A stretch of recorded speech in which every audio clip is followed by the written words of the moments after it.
Hello, Klaus here, and welcome back to yet another video. In this video, I'll show you how to make your text look more interesting using Davinci Resolve. And it is pretty easy to do. I'll show you how to make your text look something like this for a more interesting look. It only requires a little bit of rotoscoping and it's quite easy to do. So without further ado, let's get right to it. Let's go to the editing suite. Okay, so here we are in Davinci Resolve and I'll show you how to do this trends or text animation thing here.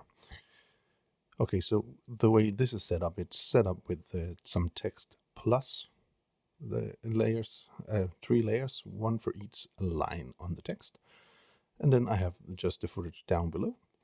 And then I'll just make it a little bit small, push Alt and drag, and that'll be a copy of our footage. And I'll put the copy on top of footage, and now everything is gone and we can't see anything. So we'll go to the inspector, and in the inspector I'll take the opacity and I'll make it so I can actually see where my letters are.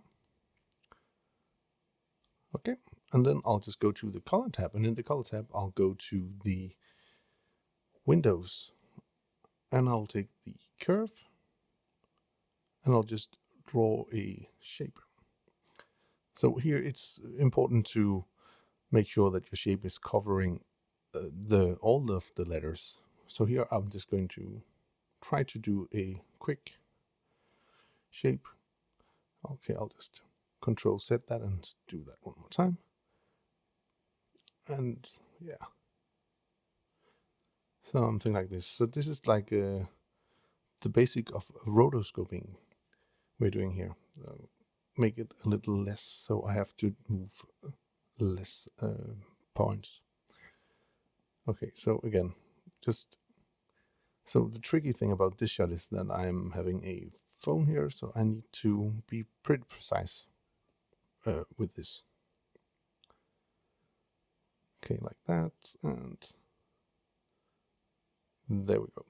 And the first thing I need to do is to right click, and then I'll add an alpha out point.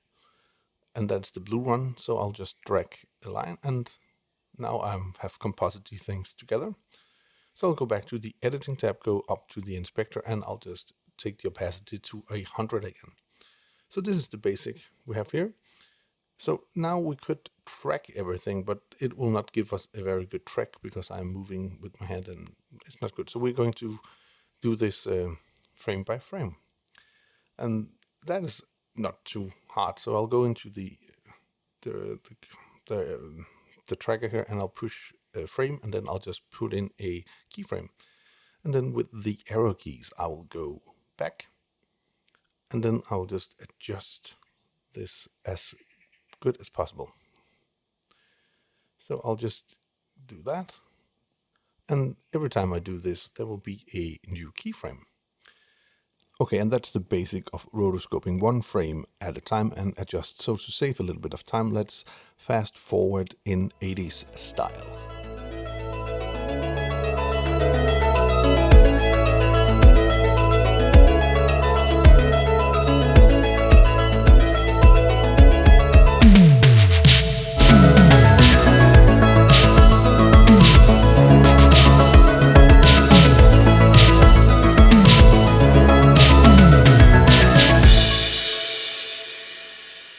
Okay, and there you have it. So here we have the effect.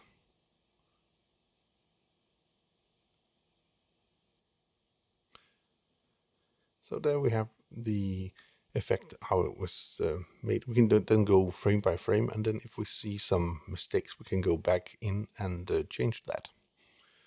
I think we should be. There's a little tiny one here, so we'll go back at that point, go back into the editor here, and on the tracker, and then we'll just quickly make a change like that, and then we can continue doing this frame by frame, and every time we see a little problem, we can go in and change it.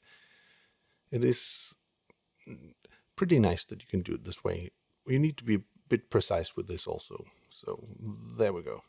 That's good enough for jazz. So that's looking just fine. See? Okay, so that's fine enough. So let's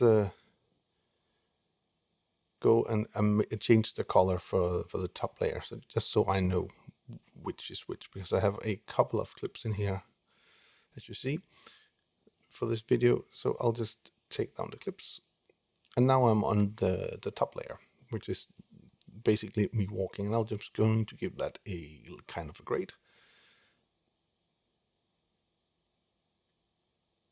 And something like that looks good. And then we can actually see that I'm grading the bottom layer and not grading I'm not grading me walking. So let's continue to make this look like we want it to look. Again, give it a bit of saturation, and then let's see, give it a bit of color boost.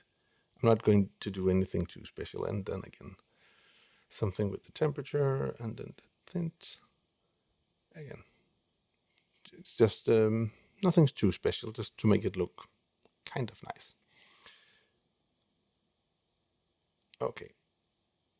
Okay, here with the node selected, I'm going to push Control C, and then I'm going to go to the clips, and I'm going to go to the top layer, and I'm just going to hide the clips again.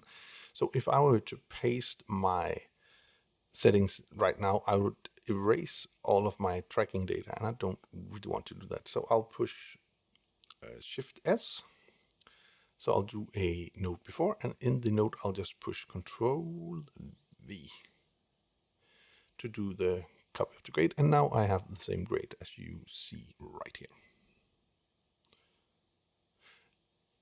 Anyway, I do hope you found this little video useful. If you did, please hit that subscribe button, give the video a like, share with your friends if you think it will help them out, and if you want to be notified every time there's a new video on the channel, please hit that bell icon down in the corner. Until next time, keep filming, keep learning, and keep sharing.